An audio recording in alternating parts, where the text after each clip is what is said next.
Alors, notre exemple de la dernière fois, c'est quoi? C'était une bibliothèque. C'est bien ça.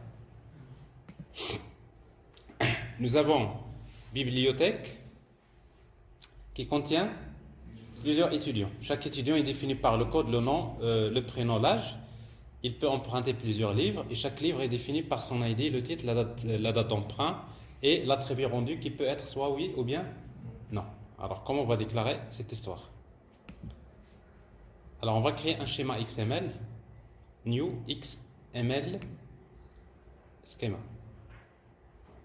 Schéma XML. Alors, comme je disais, donc, quand vous le créez avec Oxygène, vous avez également l'aspect design, n'est-ce pas? L'aspect design, c'est plus compliqué que l'aspect. Non, il y en a ceux qui n'aiment pas vraiment voir du code, n'est-ce pas? Alors, oui, il y a moyen d'utiliser. Donc, c'est pour cela, au lieu de design, je suis dans texte, n'est-ce pas? Texte, c'est le code. Alors, donc, un schéma XML, je vous rappelle, donc un schéma XML, voilà sa structure. Ça commence par. Donc, on va utiliser le préfixe XSD au lieu de XS. Donc, ça, c'est la structure d'un schéma XML. Alors, qu'est-ce qu'on va faire en premier lieu? Qu'est-ce qu'on va déclarer? XSD element. Suivez avec moi. Donc, juste, c'est un exemple avec lequel on va synthétiser. Vous allez juste comprendre cette logique-là de construction des schémas. Et je suis sûr qu'après, vous allez le faire assez facilement. Donc, comme je disais, quand vous déclarez un schéma XML, on déclare l'élément racine. Donc, pour déclarer l'élément racine, on va utiliser XSD element. Name. Comment il s'appelle l'élément racine? Biblio. N'est-ce pas? Alors, l'élément biblio, c'est un type complexe. Parce qu'il contient des éléments fixes. Ça veut dire qu'entre element et slash element, est-ce que c'est lisible? Oui. XSD, qu'est-ce qu'on va jeter? Complex type. Alors, ce qui est bien avec les schémas XML, quand vous ouvrez, vous allez trouver les seules possibilités que vous pouvez utiliser. Donc, soit, ici donc complex type, c'est un type complexe qui contient quoi? Une séquence d'éléments fixes. Donc, on va utiliser XSD séquence. Et dans la séquence, qu'est-ce qu'il y a? Il y a des étudiants. Alors, je déclare l'élément étudiant, XSD element, name, étudiant. Alors, l'étudiant, il est de quel type? Lui-même, c'est un type complexe. Alors, comme je disais, pour ne pas encore ouvrir complex type à l'intérieur ici, parce que si vous faites ça, XSD complex type, à un moment donné, vous allez vous perdre. Donc, je ne fais pas ça. Je dis type, je vais créer un type qui s'appelle type étudiant, ET. C'est un type que je vais déclarer après. Mais il faut spécifier max occurs. Alors, max occurs, c'est quoi? C'est une bande. Alors, ce que vous êtes en train de faire là, ce que vous venez de faire, c'est ça. C'est ce que vous avez fait avec DTD, biblio.dtd. Regardez, c'est ça. Avec DTD, nous avons utilisé biblio étudiant plus. C'est-à-dire qu'un élément, l'élément biblio contient plusieurs étudiants. Alors maintenant, qu'est-ce qu'on va faire? Il faut créer le type étudiant. Où est-ce qu'on va le créer? Après. Donc, c'est-à-dire, voilà l'élément biblio, il est là. Après l'élément biblio, maintenant, je vais dire, voilà, XSD, complex, type, name, type, étudiant. Alors maintenant, il a plutôt les DE, il reconnaît le type. Alors maintenant, étudiant, lui, il contient quoi? Donc, il contient une séquence d'éléments fixes et des attributs. N'est-ce pas? Alors, quand vous avez un élément qui contient une séquence d'éléments fixes et des attributs, il faut commencer d'abord par la séquence. Et après les attributs. Les schémas XML, ils exigent ça. C'est-à-dire, séquence d'abord, XSD, séquence. Alors, la séquence, c'est la séquence d'éléments fixes. Qu'est-ce qu'il y a dans la séquence? XSD, element, name, c'est livre. Max occurs plusieurs, c'est-à-dire l'élément étudiant contient plusieurs livres. Mais l'élément livre lui-même, c'est un type complexe. Donc je vais dire type, je vais créer un type qui s'appelle type livre. C'est bon? Alors type livre, où est-ce que je vais le créer? Après, XSD element name type livre. Complex type, très bien. Alors XSD complex type name type livre. Ok? Alors, maintenant, il faut que je complète d'abord type étudiant. Pourquoi? Parce que type étudiant, il est défini par quoi? Il est défini par plusieurs livres, mais des attributs. Donc, après séquence, je déclare les attributs. XSD attribute. Alors, quels sont les attributs? J'ai name. C'est pas attribute, c'est pas any attribute, c'est attribute. J'ai l'attribut qui s'appelle name. Alors, quels sont les attributs de étudiant? Il y a le code, le nom, le prénom, âge. Code de quel type?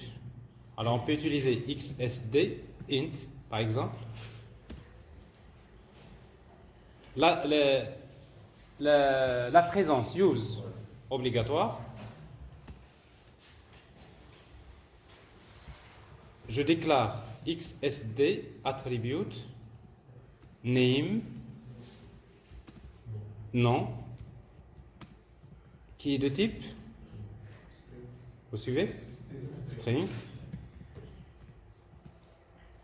Use obligatoire.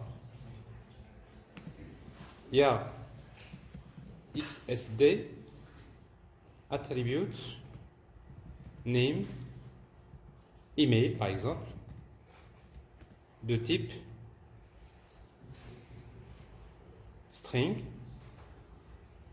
Alors si vous le laissez string, c'est-à-dire on peut mettre n'importe quelle valeur. Mais supposons vous voulez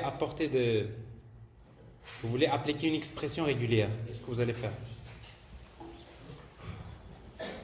Donc l'élément, l'attribut email, c'est un type simple. Vous utilisez XSD simple type. Mais dans simple type, vous utilisez XSD restriction. Base, c'est quoi? String. Alors regardez tout ça. Si vous mettez email, c'est comme si vous déclarez email de type string. C'est la même chose. Sauf que ici, entre restriction et slash restriction, vous dites XSD et après vous appliquez les restrictions. Par exemple, ici, length, ou bien max length, ou bien pattern. Alors rappelez-vous, pattern, c'est pour spécifier une expression régulière. Alors je peux mettre, comme j'ai fait tout à l'heure, point, plus, at, point plus. C'est-à-dire, et après, bon, on peut faire mieux. Alors, c'est juste pour vous donner une idée. Donc, ici, vous voyez, donc c'est un attribut email qui est de type simple, simple type, mais avec des restrictions.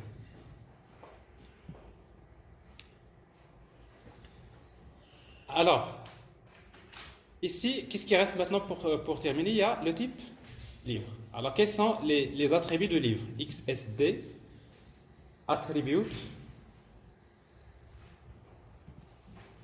name.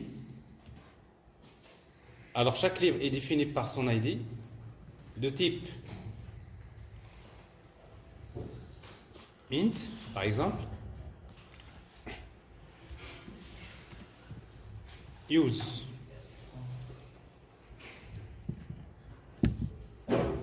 Required. XSD attribute name, le titre du livre qui est de quel type? String use required.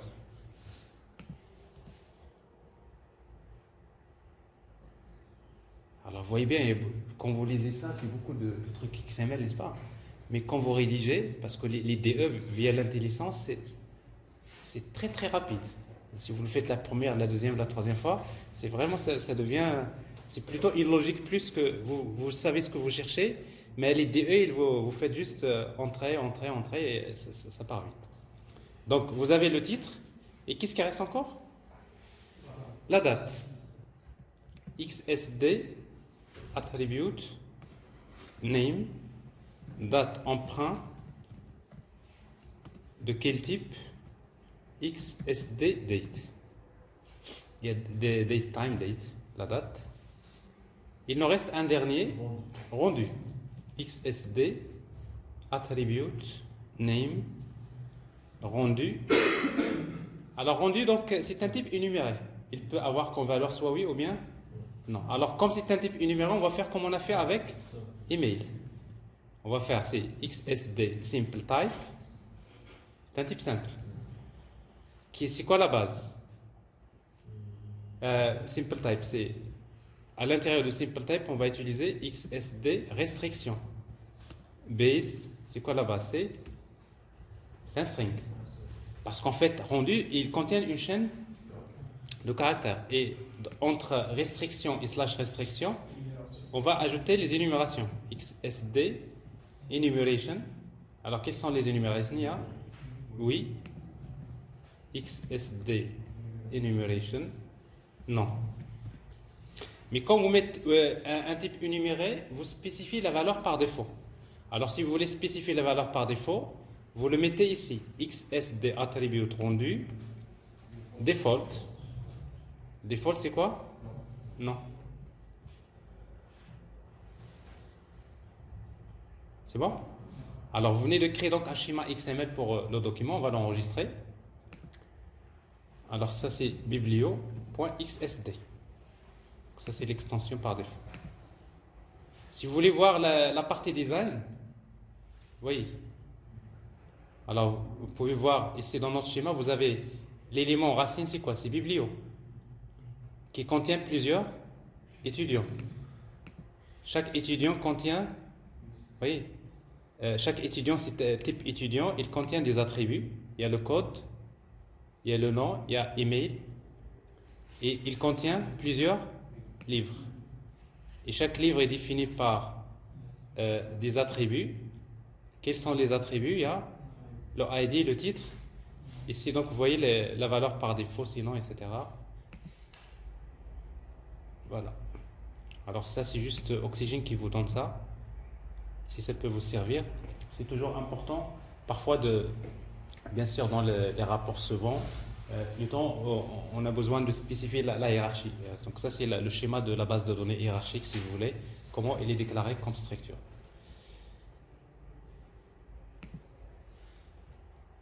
Alors, une fois que nous avons créé ça, on va créer maintenant un document XML valide. New, XML, pré-personnalisé, donc qui va utiliser un schéma XML qui est biblio.xsd. Donc on voit bien que la racine c'est biblio. Et on va vérifier. Nous avons l'élément biblio, donc il y a des étudiants. Par exemple, j'ai l'étudiant 1, le nom Hassan. Regardez l'adresse mail, il n'est pas là. Pourquoi? Parce que, en fait, on n'a pas spécifié use, n'est-ce pas? Si vous ne spécifiez pas use, c'est-à-dire par défaut, il fait optionnel. C'est-à-dire la valeur de use par défaut, c'est optionnel. Alors ça veut dire qu'il n'est pas obligatoire. Mais si je veux la préciser, je mets email et je peux mettre la valeur. Normalement, c'est du texte. Mais si je mets n'importe quoi, il ne va pas l'accepter. Parce que j'ai utilisé une expression régulière. Donc je dois mettre quelque chose, du texte, arrobas, et je dois mettre encore du texte. Là, il l'a accepté. Mais jusqu'à présent, il n'y a pas de... Normalement, ça devrait faire quelque chose comme ça. N'est-ce pas? Mais on ne l'a pas fait dans l'expression régulière. Donc, c'est-à-dire, on aurait pu faire point, et après on ajoute, mais en tout cas. Livre. J'ai un livre 11, le titre XML, la date d'emprunt. Regardez la date. Alors comme ici c'est une date, ça doit être une vraie date, c'est-à-dire le format de la date généralement qui est exprimé en standard, c'est l'année d'abord. Alors prenez l'habitude de faire ça parce que c'est comme ça que les dates sont souvent stockées. L'année, le mois et après le jour.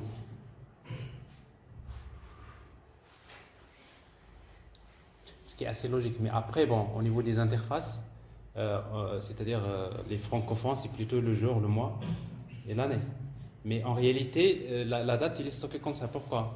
Parce que quand on compare les dates, on commence d'abord par l'année. Quand c'est la même année, on passe vers le mois et après on passe vers le jour. Donc, au niveau stockage, c'est plus simple de stocker les dates comme ça. Mais après, au niveau des interfaces, vous pouvez... enfin, le formatage des dates, c'est pas important. Mais regardez bien, si vous ne spécifiez pas une date qui est correcte, elle n'est pas bonne. Si vous dites le mois 13, c'est en rouge. Alors, les schémas XML, ils exigent que...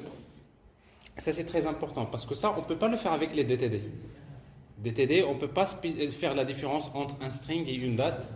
Donc, ça veut dire que quand on veut échanger les données entre les systèmes d'information, avec les schémas XML, on a la certitude, si je vous envoie un document XML, vous pouvez fermer vos yeux, vous le stockez dans la base de données. C'est-à-dire, vous êtes sûr qu'elle est valide. Via les schémas XML, ça veut dire que les données respectent la spécification. Alors, le mois 12, alors 31 du mois 12, 32 du mois 12. Ça ne marche pas. Le mois février. Le 30 février, ça ne marche pas. 29. Pour 2017, ça ne marche pas. Mais pour 2019, le 18, ça ne marche pas. Chaque 4 ans. Je cherchais cette... Alors 28. Alors 2000, peut-être 20. Alors 2020. Oui, 2020 ça passe. Alors, donc ça c'est... Et après il y a l'attribut rendu. Alors rendu, vous voyez bien, notre système énuméré, ça marche bien. Donc la valeur peut être soit oui ou bien non. Vous voyez le non, il est en gras, c'est-à-dire c'est la valeur par défaut. Alors je vais ajouter des livres. Le titre,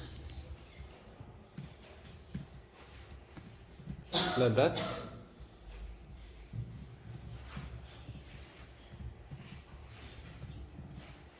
et l'attribut rendu également. Voilà. Alors ici donc, ça c'est juste, et après vous pouvez ajouter un autre étudiant, ainsi de suite. Alors on a déjà fait ça, donc on a vu comment valider un document XML en utilisant une DTD. Maintenant vous avez une idée comment le faire avec les schémas XML, mais en réalité ce qui sera utilisé souvent par les entreprises, c'est les schémas XML. Bon, DTD, comme je disais, c'est quelque chose qui avait été hérité de SGML. Il est très pratique si vous voulez concevoir en fait un document XML, souvent pour les applications, pour configurer les applications. Parce que je disais que XML, on le trouve où? On va le trouver à deux niveaux. On peut l'utiliser pour sous forme de fichier XML pour configurer les applications, n'est-ce pas? Alors quand vous créez des documents XML pour configurer les applications, généralement avec les DTD c'est suffisant pour les valider. Mais quand vous échangez les données entre les systèmes d'information, donc souvent on va utiliser les schémas XML. Alors d'ailleurs vous allez voir que parce que la prochaine étape, on va voir par la suite les applications de XML. Et parmi justement les applications XML, il y a les web services. Parce qu'en fait, ce qui nous intéresse dans tout ça, c'est comment utiliser le concept des web services.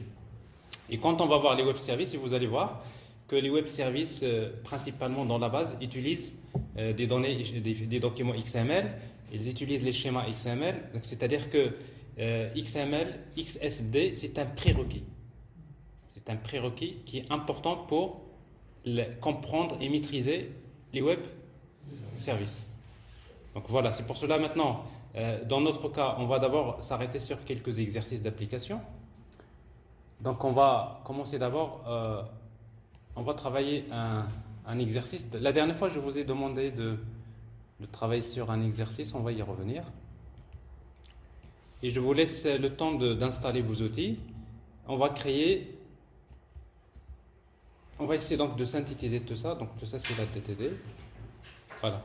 C'est bien ça, les abonnements? Oui, c'est ça. Voilà. Donc nous voudrions, donc dans le support que je vous ai envoyé, un exemple.